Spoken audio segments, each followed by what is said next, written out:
ఈ రోజుల్లో మనం చాలా కామన్‌గా చూస్తున్న vitamin deficiency, vitamin D deficiency. ఈ వైటమిన్ డి డెఫిషియన్సీ వల్ల చిన్న పిల్లల నుంచి పెద్దవాళ్ళ వరకు అందరూ ఎఫెక్ట్ అవుతారు. ఈ వైటమిన్ డి డెఫిషియన్సీ వల్ల చిన్న పిల్లల్లో రికెట్స్ అనే ప్రాబ్లమ్ వచ్చే ఛాన్స్ ఉంటుంది.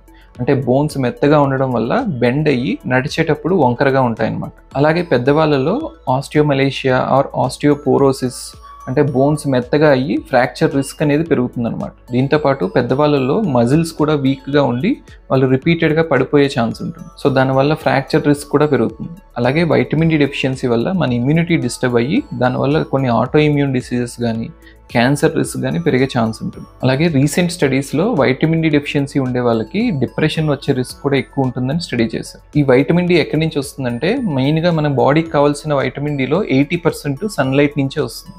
ఈ సన్లైట్ మన స్కిన్ మీద పడినప్పుడు ఈ సన్లైట్లో ఉండే యూవీబీ రేస్ అనేవి మన స్కిన్లో ఉన్న 7-డీహైడ్రో కొలెస్ట్రాల్ని మనకి వైటమిన్ డిగా కన్వర్ట్ చేస్తుంది అనమాట.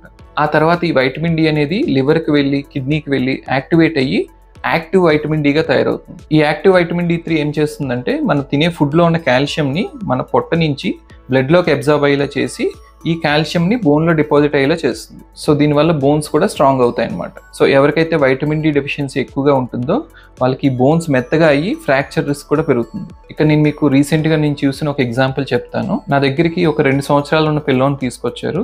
వాళ్ళ పేరెంట్స్ కంప్లైంట్ ఏంటంటే రీసెంట్గా వాళ్ళు నోటీస్ చేసింది వాళ్ళ పిల్లవాడు నడిచేటప్పుడు వాడి కాళ్ళు బెండ్ అయి ఉన్నాయి. అంటే 2 కాళ్ళకి నీ జాయింట్స్ మధ్యలో స్పేస్ ఎక్కువగా ఉంది. దీన్నే మెడికల్ టెర్మినాలజీలో బో లెగ్స్ అంటారు. ఆ అబ్బాయిని ఎవాల్యుయేట్ చేస్తే అబ్బాయికి సివియర్ వైటమిన్ డి డెఫిషియన్సీ ఉంది. ఇక్కడ మీరు ఎక్స్రేలో కూడా చూస్తే గనక ఈ బోన్ ని ఫీమర్ ఆర్ థై బోన్ అంటాము. ఈ బోన్ యొక్క చివరి భాగం చూస్తే గనక బాగా విడ్త్ ఎక్కువగా పెరిగి అలాగే ఇంకొక పార్ట్ ఉంటుంది, దాన్ని ఎపిఫైసిస్ అంటాం. ఈ ఎపిఫైసిస్ యాక్చువల్గా రౌండ్గా స్మూత్గా ఉండాలి. బట్ ఈ ఎక్స్రేలో మీరు చూస్తే గనక చాలా ఫ్లఫీగా ఇర్రెగ్యులర్ మార్జిన్స్ ఉన్నాయి. ఇలా ఎందుకు అవుతుందంటే వైటమిన్ డి డెఫిషియన్సీ వల్ల ఈ బోన్స్లోకి కాల్షియం డిపాజిట్ అవ్వకపోవడం వల్ల ఇలా ఇర్రెగ్యులర్గా అవుతుందన్నమాట. దీనివల్ల వాళ్ళ బోన్స్ సాఫ్ట్గా అవుతాయి. సో వాళ్ళు నడక స్టార్ట్ చేసిన తర్వాత వాళ్ళ వెయిట్ ఈ సాఫ్ట్ బోన్స్ మీద పడినప్పుడు బెండ్ అవ్వడం స్టార్ట్ అవుతాయి అన్నమాట. సో ఈ కిడ్నీ ఎవాల్యుయేట్ చేసిన తర్వాత వైటమిన్ డి లెవెల్స్ చాలా తక్కువ ఉన్నాయని ఐడెంటిఫై చేసి వైటమిన్ డి ప్లస్ కాల్షియంతో ట్రీట్ చేసాం. 3 months తర్వాత మనం ఎక్స్రే రిపీట్ చేస్తే మీరు ఈ ఎక్స్రేలో చూడొచ్చు క్లియర్గా ప్రీవియస్ ఎక్స్రేతో కంపేర్ చేస్తే ఈ ఫీమర్ బోన్ యొక్క చివరి భాగం కూడా కొంచెం రెగ్యులర్గా అయ్యింది. అలాగే ఈ ఎపిఫైసిస్ కూడా ఇదివరకు ఇర్రెగ్యులర్గా ఉండేది చాలా ఇప్పుడు రౌండ్గా స్మూత్గా ఉంది. అండ్ ఇప్పుడు ఆ కిడ్ నడిచేటప్పుడు కూడా బెండింగ్ అనేది తగ్గింది. సో మెయిన్గా ఈ ప్రాబ్లం చిన్నపిల్లల్లో కూడా ఎందుకు ఎక్కువ వస్తుందంటే వాళ్ళకి సన్లైట్ ఎక్స్పోజ్ లేకపోవడం వల్ల అలాగే వాళ్ళు తినే ఫుడ్స్లో అసలు వైటమిన్ డి లేకపోవడం వల్ల ఈ ప్రాబ్లం అనేది ఎక్కువగా చూస్తున్నాం. నేను ఇందాక చెప్పినట్టు వైటమిన్ డికి మెయిన్ సోర్స్ సన్లైట్. ఈ సన్లైట్ గురించి నేను చివరిలో చెప్తాను.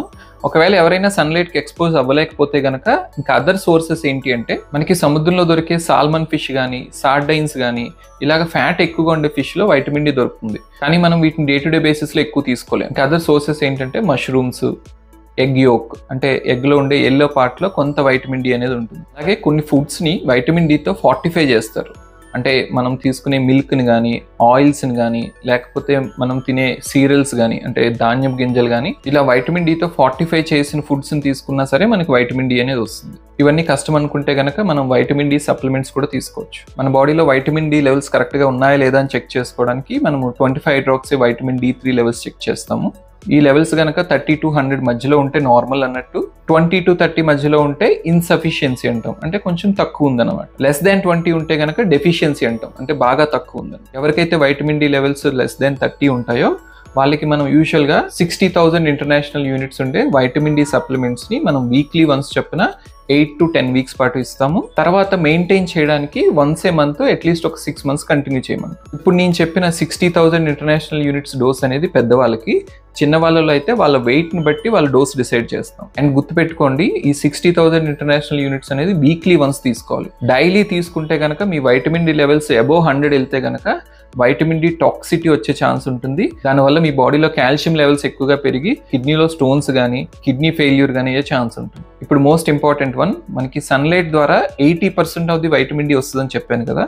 చాలా మంది చెప్పేది ఏంటంటే నేను ప్రతిరోజు మార్నింగ్ వెళ్ళి వాకింగ్ చేస్తానండి, సన్లైట్కి ఎక్స్పోజ్ అవుతాను, మరి నాకెందుకు వైటమిన్ డి డెఫిషియన్సీ ఉందని. కానీ ఇక్కడ మీరు అర్థం చేసుకోవాల్సింది ఏంటంటే, నేను ఇందాక వీడియో స్టార్టింగ్లో చెప్పినట్టు మనకి సన్లైట్లో ఉండే UVB రేస్ మాత్రమే మన స్కిన్ మీద పడి వైటమిన్ డిని తయారు చేస్తాయి. సో సన్లైట్లో ఉండే UVA రేస్ మాత్రము వైటమిన్ డిని తయారు చేయలేవు, బికాజ్ వాటికి ఎనర్జీ అనేది తక్కువ ఉంటుంది. సో ఈ UVB రేస్ అనేవి సన్లైట్లో ఎక్కువ ఎప్పుడు ఉంటాయంటే మార్నింగ్ 10 o'clock నుంచి మధ్యాహ్నం 2 o'clock మధ్యలో పడే సన్లైట్లోనే ఈ UVB రేస్ అనేవి ఎక్కువగా ఉంటాయి. సో మీరు మార్నింగ్ 10 లోపు సన్లైట్కి ఎక్స్పోజ్ అయినా, అలాగే ఈవినింగ్ 2 తర్వాత సన్లైట్కి ఎక్స్పోజ్ అయినా మీకు వైటమిన్ డి అనేది ఎక్కువగా తయారు కాదు. అండ్ అలాగే మోస్ట్ ఇంపార్టెంట్ థింగ్, మన బాడీలో ఎంత ఏరియా సన్లైట్కి ఎక్స్పోజ్ అవుతుందని కూడా ఇంపార్టెంట్. సో మీరు ఫుల్లీ కవర్డ్గా వెళ్ళి సన్లైట్లో నుంచుంటే సన్లైట్ అనేది మన బాడీ సర్ఫేస్ మీద డైరెక్ట్గా పడదు, కాబట్టి వైటమిన్ డి కూడా ఎక్కువగా తయారు కాదు. సో ఐడియల్గా అయితే మనం ఫేసు, చేతులు, కాళ్ళు, చెస్ట్ ఎక్స్పోజ్డ్గా ఉండి ఒక 15 to 30 minutes సన్లైట్కి ఎక్స్పోజ్ అయితే మనకు కావాల్సిన వైటమిన్ డి అనేది వస్తుంది. సో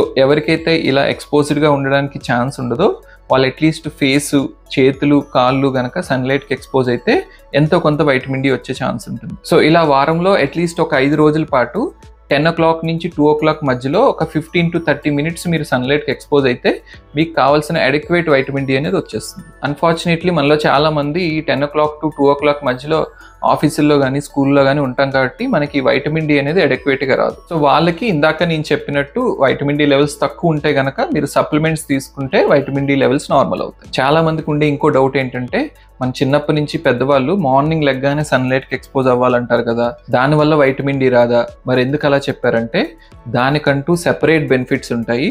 ఎర్లీ మార్నింగ్ సన్లైట్కి ఎందుకు ఎక్స్పోజ్ కావాలి, దానివల్ల వచ్చే బెనిఫిట్స్ ఏంటనేది నేను నెక్స్ట్ వీడియోలో కవర్ చేస్తాను. సో ఇది వైటమిన్ డి డెఫిషియన్సీ గురించి. నెక్స్ట్ వీడియోలో ఇంకో టాపిక్తో కలుద్దాం. Thank you.